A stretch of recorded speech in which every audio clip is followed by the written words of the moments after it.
Hey everyone, thanks so much for joining us today on the Dana Download. The Dana Download is a podcast that introduces you to people from all different corners of my life and also industries that really spark my interest. We're going to jump right into it. We have an amazing guest here today. His name's Dr. Rick Lukash. Thanks so much for joining us. Thank you. I'll give a little quick bio about you, even though it would take hours to actually discuss every single thing that you do because you're a pretty amazing man.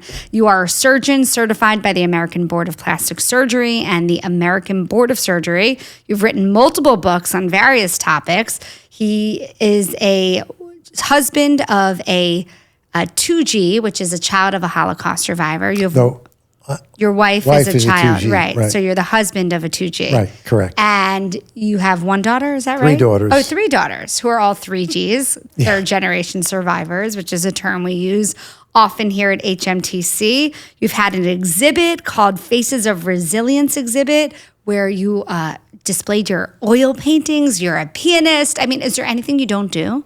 I just published a novel. Wow, amazing. So we have so much to hit on today. Also, I'm not going to get into it yet, but a little. His father had something to do with finding the remains of Dr. Joseph Mengele, which I am most excited to talk to you about. We'll save that for last. Make sure you guys all stay along for the episode. So first of all, you came in here today and you said you're in your scrubs. Tell us where you came from and what you did this morning. I did a facial rejuvenation procedure using the patient's own fat for volume. So instead of off-the-shelf fillers, you can sort of rob Peter to pay Paul and take their own tissues, and you're not limited in volume, and you can really rejuvenate. And there are stem cells within the fat itself, so it has a very beneficial effect on the skin. Wow. And is that a fancy word for a fancy name, I should say, for a facelift? It's without cutting. Because it's all volumetric, because really what happens with aging is loss of volume. And by replacing volume, you're able to really rejuvenate the face. So I've found, as you know, I've been doing this for 45 years, and the more I get involved in it, the more conservative I find myself in making people look natural. And I do a lot of autologous or their own body tissue fat grafting. I do it for the face. I do it for structure, like on children when I have to do their noses, I can augment their chin or their mid-face and bring back volume. And since I do a lot of pediatric and adolescent surgery, I'm very anti-breast implant if I can avoid it at all. Of course, I'll use their own body fat to make the breast bigger or to correct asymmetrical or deformed breasts. And now I'm on a little bit of a campaign for women who have had breast implant reconstructions for cancer to get those implants out and replace it with their own body fat. Interesting. That's so fascinating. Is it because there are more and more complications they're discovering about the implants? Well, I just don't like the concept of a foreign device in for a prolonged period of time, particularly with adolescents, because eventually they're all going to need to be changed, and they're not without their own set of issues.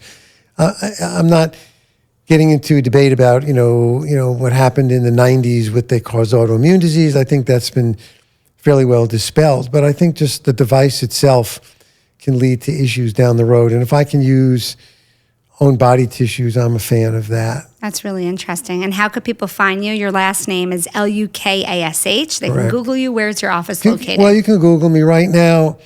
I'm at 650 Northern Boulevard in Great Neck. Close to me. I live in Port Washington. Where in Port? Near the train when we moved Because one of my kids lived in Port and Soundview section for a long time. Okay, yeah. So we're in like Port Washington Estates area. And now they bought the stable to the Astor Estate, and they're undergoing some massive renovation project, amazing. Which is like. So they're moving to Sands Point. They're in there now. They're living they renovated the cottage, and they're living in the cottage while they're doing the main house. That is so interesting. It's a project. I love this area. Where I live in Port, I don't live in a big house, but it's this beautiful Dutch colonial. It's over like 120 years old. And there's so many, where I live, actually, it's called the Historic District. Yeah, I know where it is. Right, the next street over is the Historic District, and the homes are just so unique I and know old. it very well. And they're so beautiful, yeah. When we first moved to Port Washington, my husband and I were both working full-time in the city, so we only wanted a place we could walk to the train. Right. But yeah, no, it's such a beautiful place to live. All right, so as many of the listeners know or may not know, if this is your first episode, I am the grandchild of an Auschwitz concentration camp survivor. My poppy passed away at 101 years old almost exactly 2 years ago. And every single week, I interview Holocaust survivors on behalf of hmTv. I could paint them if you want. I would love for you to paint him. You have to come to my office after. I have literally to shrine to him. There are pictures of him everywhere. Okay. That would be amazing. And he's really the reason I do this work. It's my obligation. If the grandkid of a survivor isn't keeping Holocaust stories alive, who's going to do it? Well, my house is everything related to the Holocaust all the time because my wife, both her parents were survivors of Auschwitz. And, it's interesting because when I first started to go out with her, usually you go to someone's house and there's 1 or 2 yahrzeit candles, because they lost their grandparents or whatever. For me, I went to her house and there were like 15 or 20 of them. And I said, whoa. This is going to be a much different experience. Yeah, well, it's amazing that her family cared so much to keep those memories alive and lit those candles. Well, beautiful. My wife, and her parents, because... And actually, why don't you tell our non-Jewish listeners what a yahrzeit candle is? Yeah, well, it's a memorial candle that, in honor of those. And it's on certain holidays, they bring them out and light them on anniversaries and on like Yom Kippur. And it was a very interesting experience because my parents were both born in the United States. Their parents came over between World War I and World War II, so they escaped the pogroms, but were not exposed to the Holocaust. They were here. They got lucky. So I want to know about your oil painting. So it's so interesting when our mutual connection, Ross Berman, reached out and told me all about you. I realized I had seen all of your oil paintings because I also work at the Sid Jacobson JCC where I'm a part of Witness Project. Yeah. And I had noticed them for so long. And then Russ said, this is the man. You got to bring him on the podcast. He's the one who made these paintings. So tell me about this project. I mean, you're a doctor, you're a surgeon. When did you start doing artwork? How long did it take? Tell us the whole thing and how people can see your work. Well, I think with the opposite side of my brain. I'm very artistic in my thinking. I'm not a mathematical person. I'm directionally challenged. Just ask my wife. I can't get out of my neighborhood without, the Waze or GPS. But I think very spatially and I think very three-dimensionally, which is probably why I do plastic surgery, because I can think in those terms. So I've always had the ability to draw, but never really formal. So one of my patients pushed me into the Long Island Academy of Fine Arts in Glen Cove. So it's a very high-end art place. And I went there and they asked me to draw some things to see if I could fit in. And how long ago was this? 2018. Oh, 2018. I know because I have all the pictures are dated, as I drew them. So you really got into art later in life. Yeah, formally. Yeah. Everything I've done is formally later in life. I started piano at 40. Wow. So, everything now is making up for the time that I devoted to plastic surgery and pediatric plastic surgery. And your family, I'm sure, too, raising kids. Yeah. But I have a whole thing about kids that's unique also in what I had them do, which relates to art. I had them draw pictures of their before and after experiences for me. So I have it in a book. And then I went back 20 years later and had them write to me about the difference that the surgery made. So I have a book called Operation Art, which has all these pictures. Fascinating. But at any rate, so I went to Long Island Academy of Fine Art and I started just doing simple pencil drawings. And then I progressed into charcoal. And then I started black and white or grisaille oil paintings. And then my wife, Yafa, said, if you're going to do...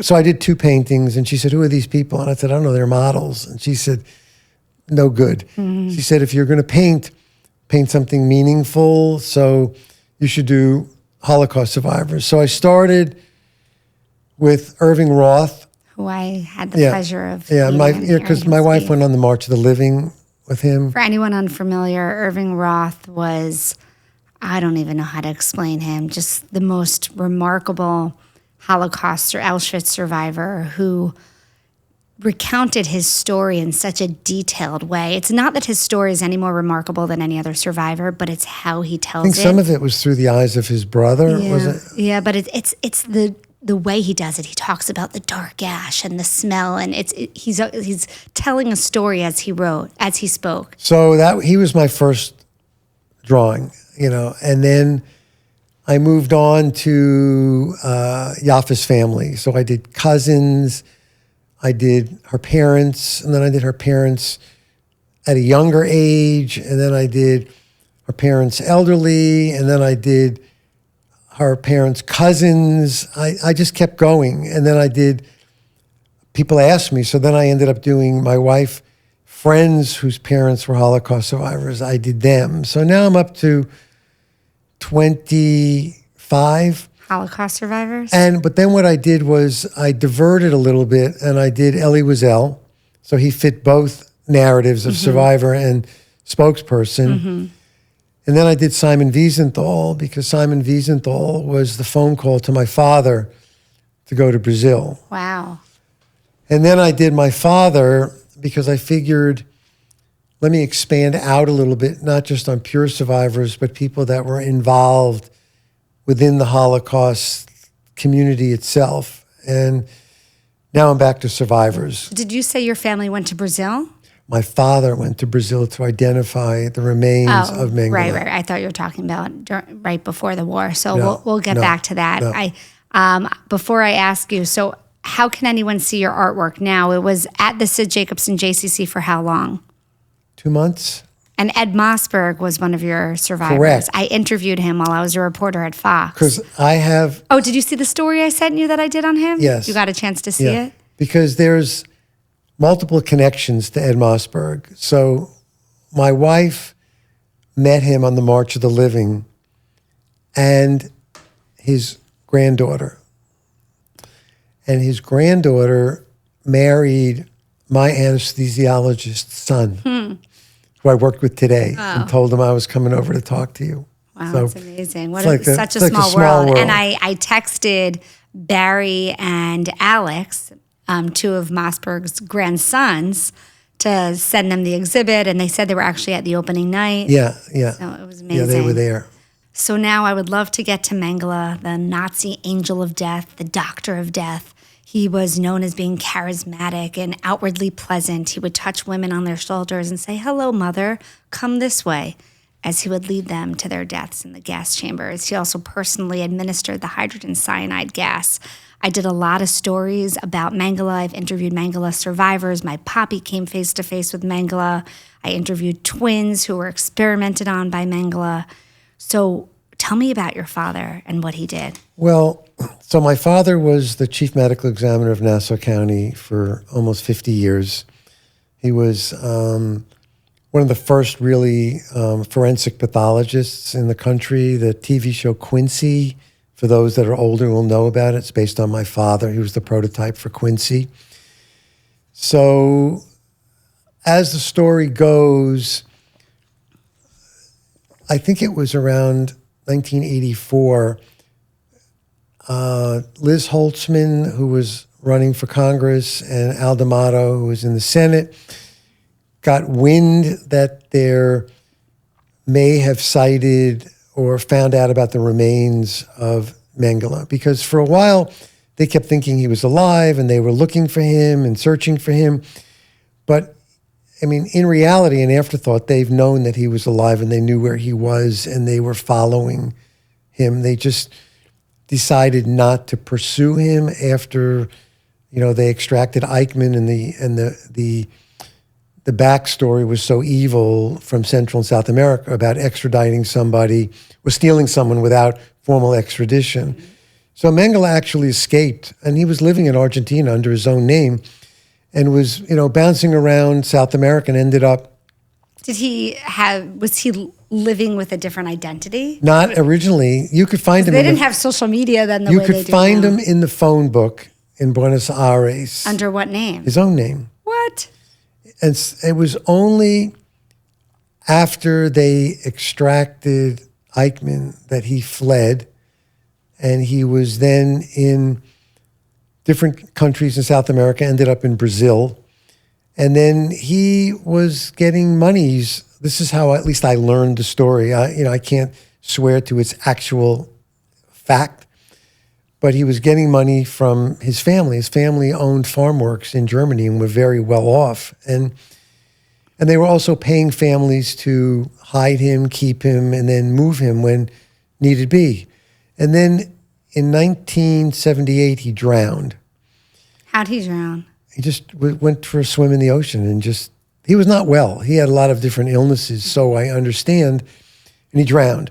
But now the issue was what to do with him. And they used a different identity of a different person who had left his passport and his identification papers when he went out of the country. And so they forged documents and tried to bury him under a different name.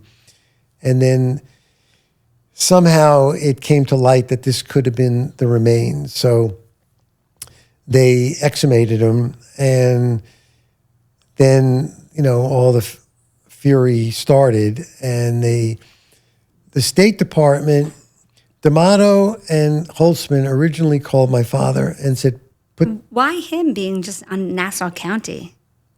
Because it was an election year, and there was stuff happening within the Jewish community about, is he alive? Is he dead? Is this really him? Is there going to be closure to this? What's really and because happening? Long Island has such a large Jewish community. And I think also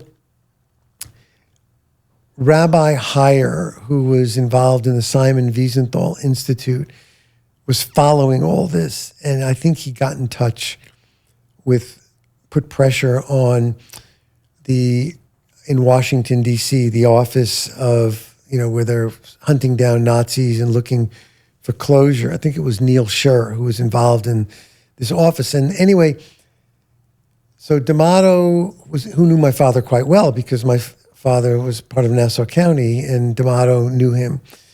So they called him and they said, put together a team. So my father put together this whole team to go to Brazil. But then the State Department changed their mind and they said, well, we don't think it's necessary to go to Brazil.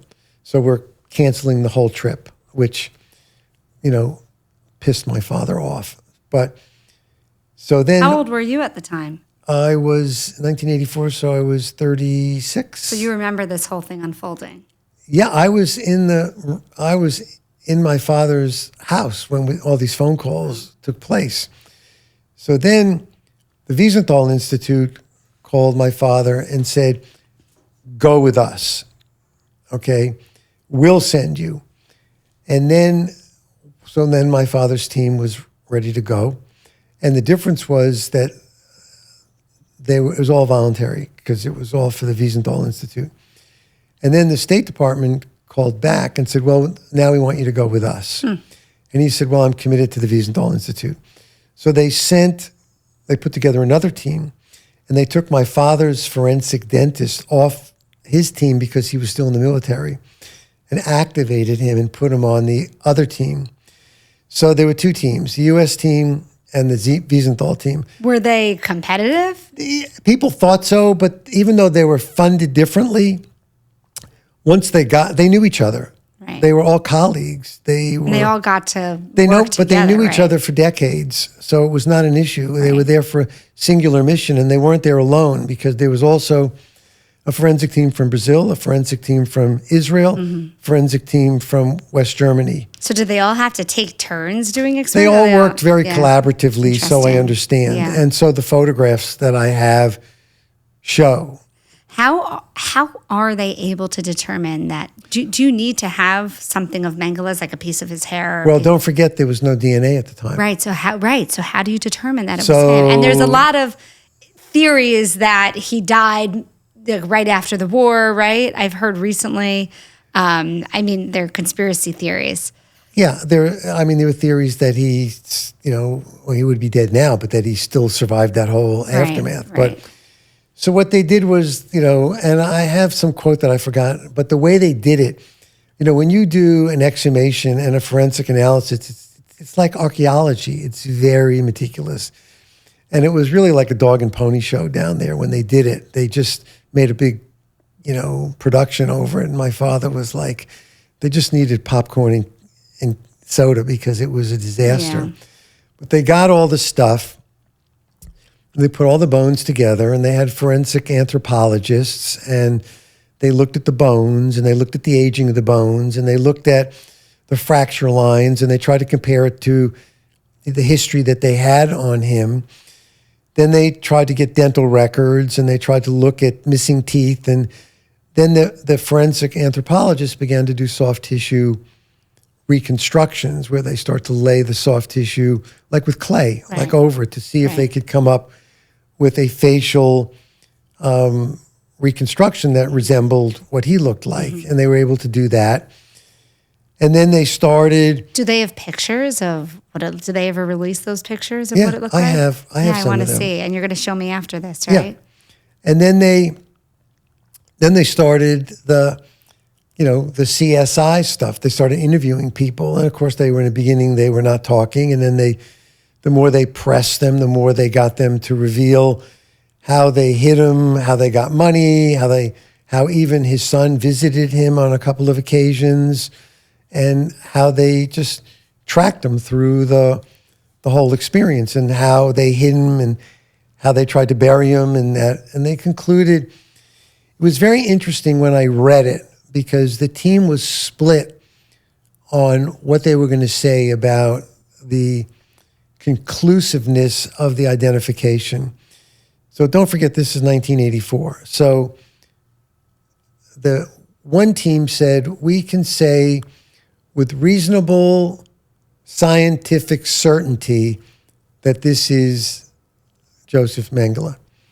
And my father was, because he felt that this was such a hotbed issue, that they needed to be like 100% sure. So he said... I haven't asked you, by the way, is your father still alive? No, he would be 105. Wow. No. When did he pass? In 15 years ago. And what was his name? Leslie Lukash. Okay, so keep going. So your father said... He said, we should say it's with probable certainty that this is him. He said, we should never totally close the door until there's further scientific advances that could, conclude that it was him. So they went back and forth on that, but I think they were reasonably sure that it was So do you feel confident it was him?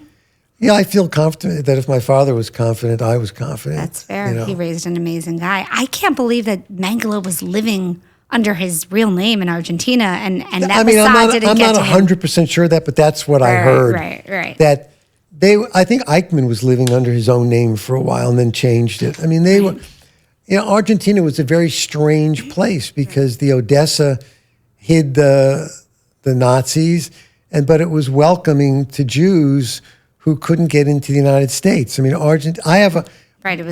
my medical school classmate's father was the Chief Justice of the Supreme Court of Germany, Max Bretzfelder. And when he had to escape, his family ended up in Argentina. And then they ended up in California in Lake Tahoe. But, he ended up his family's got Argentinian roots. It's fascinating. So we're pretty much at time for the podcast, but I could talk to you forever. And after this podcast, Rick and I are going to go to another room, and you're going to show me all the documents. So if you follow us on social media, you'll be able to see that. Before we wrap up here, was there anything else you wanted to add?